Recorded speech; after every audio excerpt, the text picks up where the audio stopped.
voy a intentar una tarea poco menos que imposible, que es tratar de sacarle a Andrés Oppenheimer la mayor cantidad de datos posibles sobre este libro, se llama Basta de historias, que acaba de aparecer en Buenos Aires en algún tiempito. Su autor es Andrés Oppenheimer, un periodista argentino con mucho éxito en el mundo, en Estados Unidos especialmente, y que es un libro sobre educación, o mejor dicho, no solo sobre educación, que tiene tanta información que me resulta que en 20 minutos no sé cómo vamos a hacer para extractarte lo más que pueda, ¿no es cierto? Tiene mucha información, pero no es pesado. Yo lo intenté escribir súper ameno. Es divertidísimo, pero es, por ejemplo, yo no sabía que en la India, por ejemplo, para entrar al jardín de infantes hay que dar un examen de ingreso, por ejemplo. O sea, no te apresures. O por ejemplo, que en la Argentina, yo esto ya ni me acordaba, que tenemos 29.000 estudiantes de psicología contra 8.000 de ingeniería, ¿no es cierto?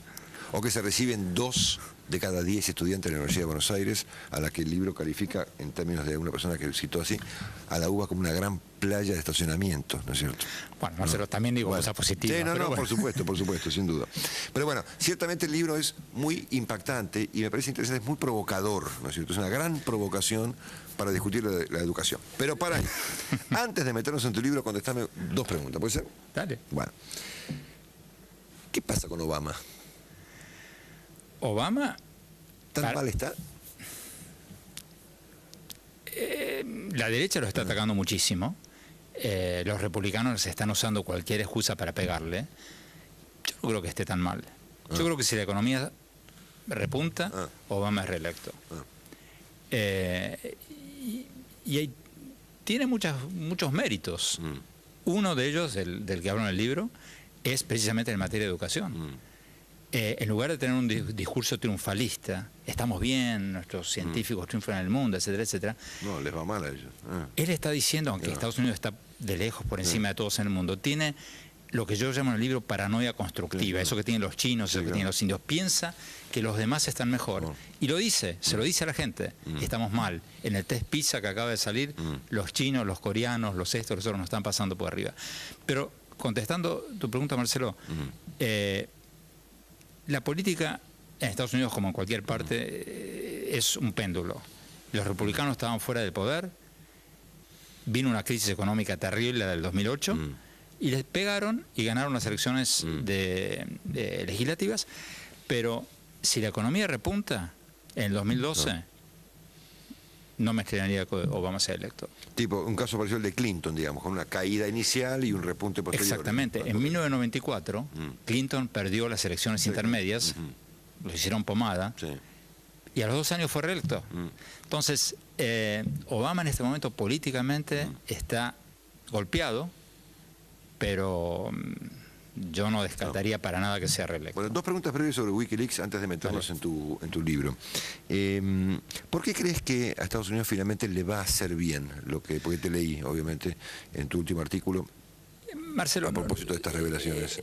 Yo en el artículo digo, es muy temprano para decirlo, porque mañana puede salir un cable, o sea, pero si lo que salió hasta ahora es todo lo que vamos a ver, desbarata las teorías conspirativas. O sea, Hugo Chávez debe estar muy decepcionado que en 250.000 de cables confidenciales no haya uno que diga que la embajada está conspirando con la oposición para derrocarlo. A él le vendría eso, pero de maravilla. Lo mismo con Evo Morales, etcétera, etcétera. Si todo lo que vimos es una pregunta sobre el estado mental de una presidenta o esto o lo otro, eso va a terminar con un pie de página en el libro de los historiadores, muy sabroso, pero un pie de página. O sea, vos no le estás dando la magnitud. He leído otros yo creo, Marcelo, que han dicho que cosas mucho más graves, por ejemplo, que esto podría producir una guerra, por ejemplo. A mí me pareció un poco mucho, digamos. Marcelo, pero yo creo que lo que más le va a preocupar a Estados Unidos no es el chismerío político, eso se arregla. Un presidente llama al otro y le dice, Marcelo, perdóname, un idiota que tenía en la embajada escribió esto, no le hagas caso, somos amigos, eso se arregla con un llamado telefónico. Lo que yo creo que le tienen miedo es al tema económico, porque si los Wikileaks sacan de aquí a una semana o un mes información sobre un gran banco que puede hacer tambalear la economía de Estados Unidos y del mundo, eso sí es preocupante. Bueno, ¿crees que este tal Julian Assange, que hoy fue detenido en Londres, es un héroe o es un villano? Porque hay gente que lo toma como un héroe, ¿no? Por ahí no es. Ya, no sé. Marcelo, o sea, no seamos hipócritas. Nosotros como periodistas disfrutamos esto como locos. Es un festín esto.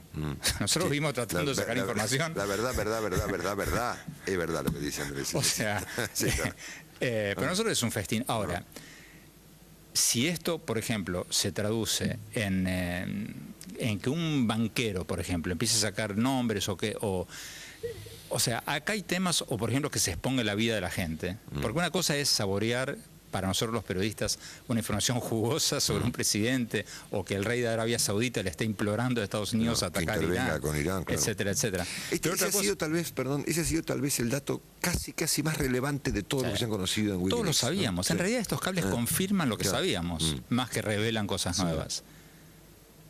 Pero ese dato de Arabia Saudita es muy importante, ¿no? Totalmente. Entonces, totalmente. Arabia Saudita pidiendo a Estados Unidos que intervengan en Irán. Totalmente, ¿no? totalmente. Sí. Así que vos crees que en tanto esto no se convierte en una crisis, en una cuestión financiera.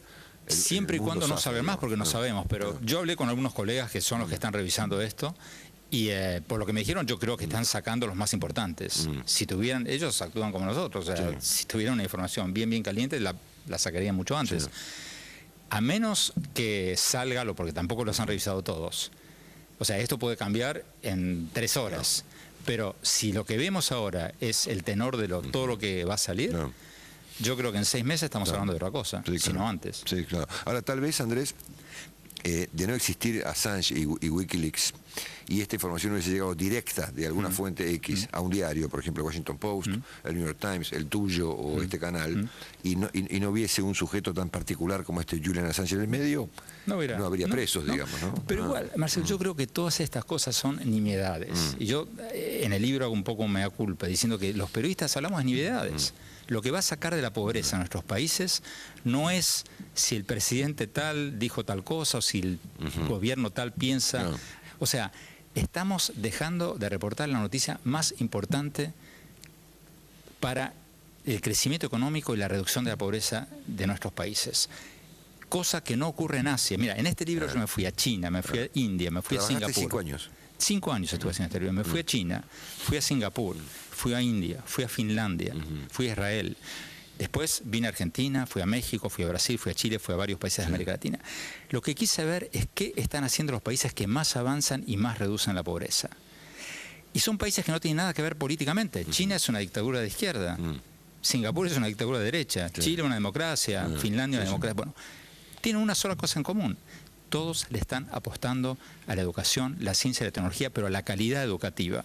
Y todos están mirando para adelante, no para atrás. Por eso el libro lo llamo Basta de Historias. Basta de Historias, efectivamente. Y cuento, por ejemplo, que cuando llego a Singapur y cambio unos billetes en el aeropuerto y veo los billetes de Singapur, digo, caramba, qué interesante. ¿Qué tenemos nosotros en nuestros billetes? Próceres. Los próceres. Claro. Ellos que tienen universidades. La imagen de una universidad, un profesor, estudiantes y abajo una palabra, educación. Ellos están mirando para adelante, nosotros estamos mirando para atrás. Y en todas las entrevistas, Marcelo, que hice con funcionarios en China, en India, en Finlandia, nadie me habla del pasado.